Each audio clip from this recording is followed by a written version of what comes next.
Hi everyone, this is OCD Live. I'm Ali Graymond, and let's get to some questions. First of all, guys, I would like to apologize. I haven't been putting out shows as much as I would like to, and it's just because I've been so busy with the sessions, with the recovery program. I am trying to do them as much as I can, but sometimes it's a little bit late, so that's kind of the reason why I've been a little bit behind. Okay, so the first question comes from YouTube. So the person says, I got a question. I always wondered what if was misdiagnosed by myself or my doctor and I'm really not on the right treatment plan. Well, with OCD, I mean, see, and again, this goes into, being, relying on your doctor. And the problem with that is, as somebody who's had OCD and got over OCD and is helping other people get over OCD, I can tell you that a lot of the times people are in a situation where the doctor simply doesn't know enough really to diagnose you in any capacity. I mean, they have the degree to do so, but they just didn't study it long enough. Do you know what I mean? So what happens is the doctor will say, oh yeah, you have, I don't know, whatever, right? Depression. But it's the thing is you can diagnose yourself. You don't really need other people to diagnose you. So if you're feeling that you have what if thoughts all the time, that it's basically what I'm saying on this show is relatable to you about specific obsessions. Your obsessions are following a specific theme, such as um, any type of themes that we commonly mention on the show, like religious OCD, cleaning OCD, harm OCD, of all kinds, right? So if it's following any of those things and it's happening all the time, you're getting these repetitive thoughts. Nobody else would worry about it to an extent that you're worrying about it. You need reassurance, whether physical reassurance or just mentally going over the situation. All of these things are telling you that you have OCD.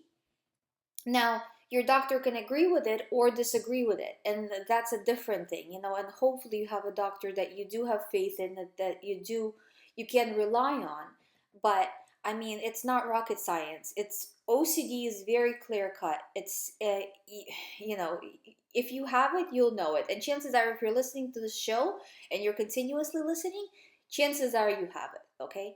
So, and beyond that, if you are wondering, what if I don't have OCD? That in itself is a common OCD thought.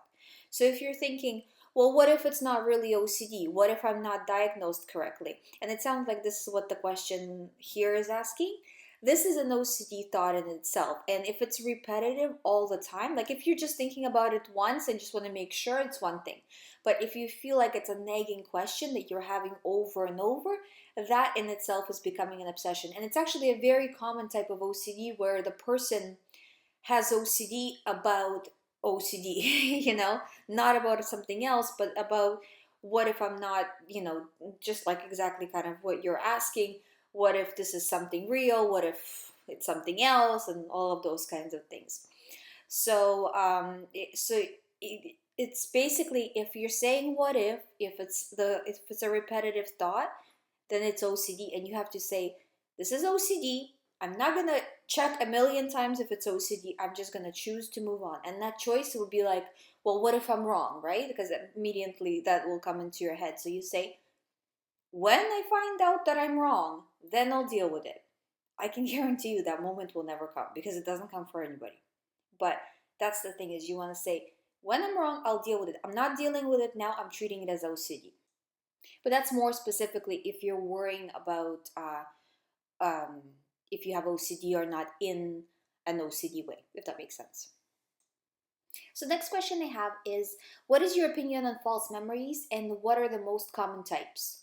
So false memory OCD is a typical type of OCD that it's very, I mean, like I have a lot of clients who had false memory OCD, so it's a very common type of OCD I kind of help people with daily pretty much.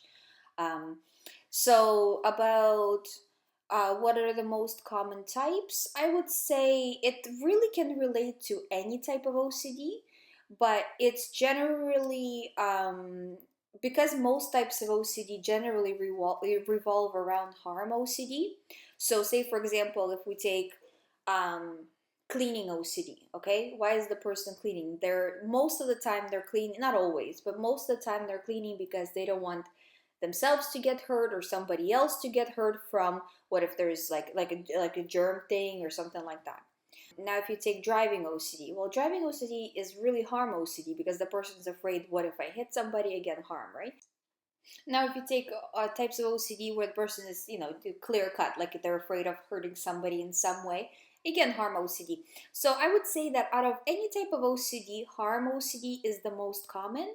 And a lot of the times it comes as a false memory, which is, what if I harmed somebody in the past? And a lot of the times it comes in like a future possibility. The person will say, well, what if I'm going to harm somebody in the future? So both are kind of common, and yeah, people have a lot of false memory OCD. It's a very common type of OCD, but it goes parallel to, so it's not, you can't just have a false memory without a memory.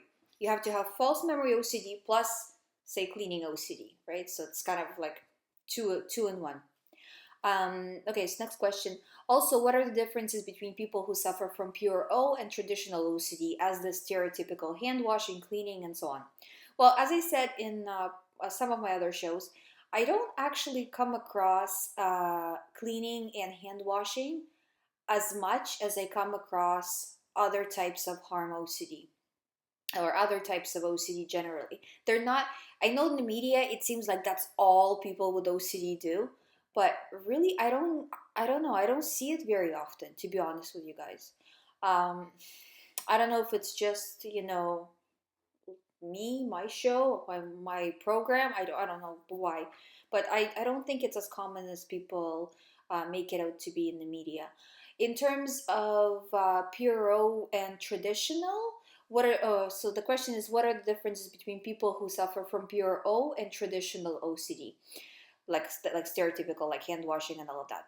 Well, pure O means pure obsessional, so that means it's the type of OCD that's completely in the person's head. There's no physical compulsions. All the compulsions are going on in the person's head, meaning thinking about the situation over and over again rather than performing a physical action. Well, so with that, first of all, pure O stands for pure obsessional, so meaning there's no compulsions. Well, thinking about it over and over is a compulsion in and of itself. So it's kind of, the term is a little bit misleading. So you're still doing a compulsion, you're just doing it in your head. With traditional OCD, you're seeking reassurance not within yourself, not in your head, but you're seeking reassurance by doing an action, such as washing your hands to making sure it's clean. In pure O is more, for example, if you think, well, what if one day I'm going to kill somebody? You have no way to kind of figure that out other than to think about it, right? But if you think, what if I already killed somebody? Then you can be like, oh, okay, well, let me check this, this, and this. Let me check the news. And then that kind of a thing starts in terms of harm OCD. So those are kind of the differences between the two. With the pure O, it's just going on in your head. But most of the time, when I talk to people in the recovery program, I find that even though it seems like a pure O type of OCD, it ends up being that there are some compulsions, even things that are like checking online to see or paying attention to how other people are talking or what they're saying or things like that. Or even, I mean, it's still kind of in your head, but there's also small physical actions that are taking place, asking people certain questions, things like that. So I really think that pure O most of the time is kind of a misleading thing. But yeah, there are obsessions that have no physical compulsions.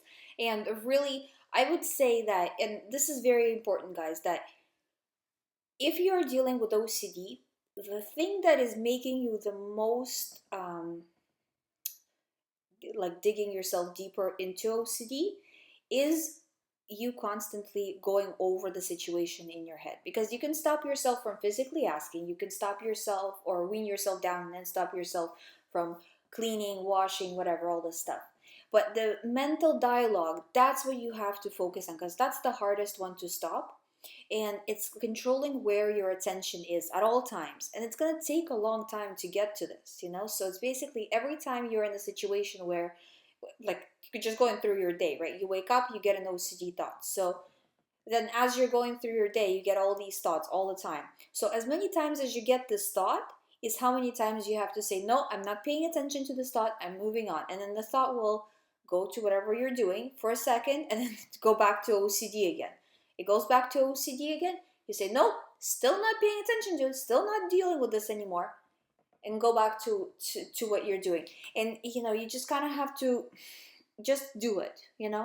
It's difficult at first, and you'll feel very kind of scared to let go of this because you're not paying attention to something before you were paying a lot of attention to, and you feel like, what if it's important and all of that. But it's kind of taking that leap of faith, and you'll see that you did the right thing afterwards, that you refused to pay attention to it. And yes, it did turn out to be just another obsession, because you probably had these obsessions all the time, and this is not different than anything else, anybody else.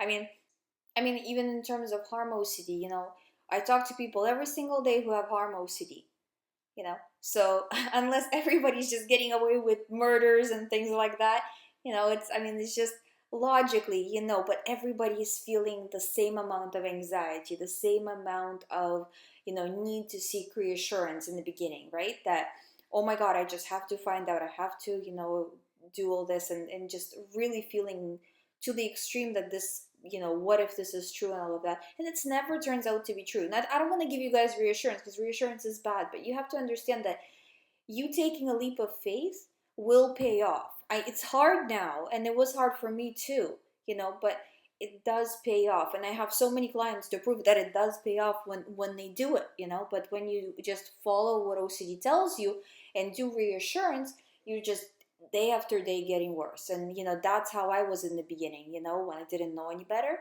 And it's just, you're kind of like digging that hole, and then to get out of it, you have to just say, like, no more, I'm not playing this game anymore. Whatever thought comes in, whatever feelings are associated with the thought, it could be feelings of guilt, feelings of shame, like I'm not worth anything, like why, whatever, it doesn't matter, because those feelings are coming from your mind, and your mind is telling you what if the thought is true, so it's behaving as if the thought is true when it's really not. I'm kind of giving you the fast version of the information that you need to know to overcome OCD. You can watch my other videos for more in-depth, not the shows, but the actual videos, because the shows I'm just answering more specific questions, so I'm not going into all of the background of why why OCD happens, how it gets worse, and all of that. So if something is unclear, listen to my other videos, and it can clear it up for you. And also there's videos on specific types of OCD, and I'll be doing a lot more of those later. I just, right now I've been really busy, and it's hard for me to even put out the weekly show, never mind put out, additional videos. So the next question I have is it necessary for the thought switching to happen in order to recover? Because as you know, I've been stuck on a single thought for quite a long time and do not have new thoughts appearing. I believe that once I overcome this single thought, I have won the battle against OCD. The thought switching, what we're talking about is something switching within the thought. So even if you have a single fear, you can have the details of that fear switch. So for example, like I'll give you an example with driving OCD, that a person thinks, well, what if I ran over somebody while I was driving? Well, that can be one thought, and then that thought can last for a long time. But the thoughts that will be switching within that thought would be like, well, maybe I killed the person on that turn, or maybe I killed them on this turn, or maybe this is how it happened, or maybe that is how it happened, or maybe like just having like details switch. So it's not attached to single thought, single situation, single everything.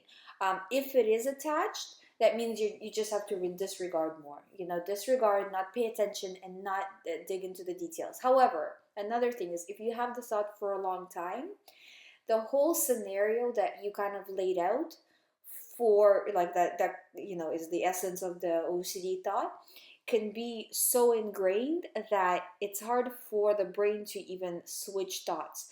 So I would say overall, look at your level of anxiety throughout the day.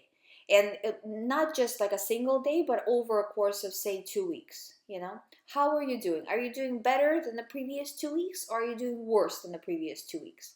If you feel like your anxiety is going down, even though the thought is switching or not switching or whatever, if the anxiety is going down, you're doing good. If the anxiety is going up, you're doing bad. So that means doing bad usually means that you're doing what I talked about earlier in the show, which is self-reassurance, going over the situation in your head. So really watching how much every day you're thinking about it, not how much the thoughts are coming into your mind. Them coming in is, kind of like on old programming. They're coming in because the brain has been programmed to kind of have the thoughts come in for now. But to change that programming, you have to not react. So the thought comes in, what if this and this happen? I'm not paying attention, I'm moving on, and then again, just like I said, like 2 seconds later, it comes in again, but what if it really happened? Nope, moving on. And just keeping going like this over and over and over again throughout the day until the brain gets it that there's nothing here, there's no danger, I can move on from this. But it has to be repetitive, because when you pay attention to the thought, when you don't know how to deal with OCD, like in the very beginning, you do a lot of reassurance. So every time the thought comes in, you pay a lot of attention to it, and the brain becomes trained to view this thought as important. And, to get back from that, you have to view it as unimportant, train it to view it as unimportant. So the next question I have is, I know that meditation and awareness is a useful tool for managing OCD. If I'm in a crisis mode, as I am right now, where my anxiety is super high, how can I calm down enough for 15 minutes to even try to meditate? So with this, I don't think that when you are at the peak of your anxiety, the right thing to do is to meditate, because honestly, you won't be able to, just like you're saying. And nobody would be able to, because the mind is putting you in a situation, with the level of anxiety as if you're about to basically, die, right? So that's how you are feeling. And in the middle of that, even if you try to meditate, it's not going to be very successful. What works is refocusing on something else and putting yourself in a situation where whatever that something is, you have to focus on it at least somewhat. So a good example of this would be, for example, you get an OCD thought, and then immediately you try to just call somebody on the phone. So you call them, they say something, you say something. You're not talking about OCD, and you're trying to keep an active conversation going. Not a kind of conversation when they're talking and you're just listening, but not really even listening because you're going over your OCD thoughts in your mind. But actually talking, putting yourself, say for example, if you're inside the house, going outside the house and doing something. So your mind has to focus on your surroundings, on keeping you, safe and alive in the world and all of this stuff, keeping conversations going. So you're kind of edging out the OCD thoughts in that way.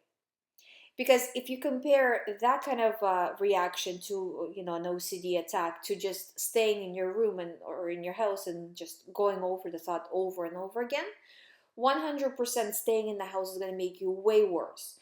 Also, having sunshine, bright light in your face does increase your feelings of positivity, generally speaking. So that helps as well to kind of feel better.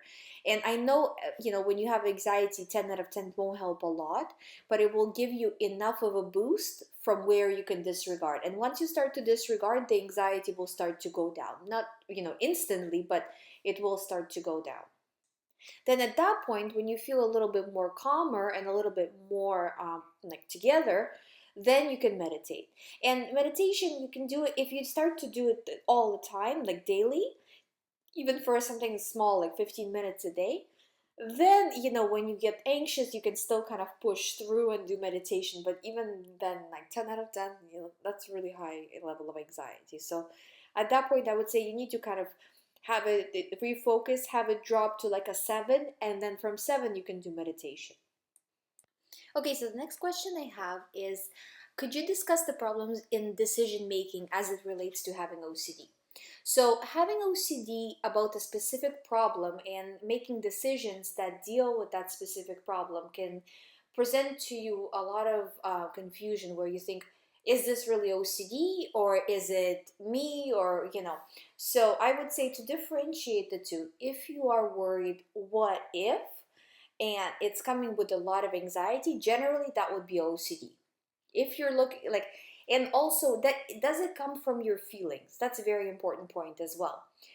Is your decision coming from your feelings, or is it coming from your logic? If it's coming just purely from logic, then it's not OCD. If it's coming purely from feelings, but I feel, but what if it sounds similar to that, then chances are it's more OCD that's kind of driving the decision that you're making.